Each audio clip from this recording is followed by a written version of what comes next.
Salve a tutti, siamo qui con il presidente del Dependiente, Diego Pablo Escobar. Salve a tutti.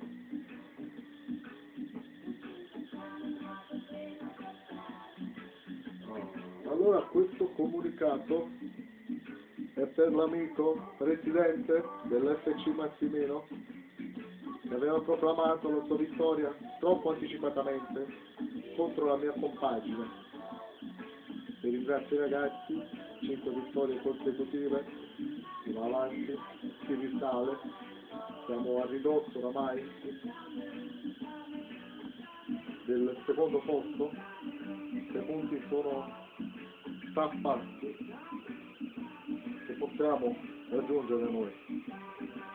Alla vetta non ci pensiamo, ci difendiamo, il terzo posto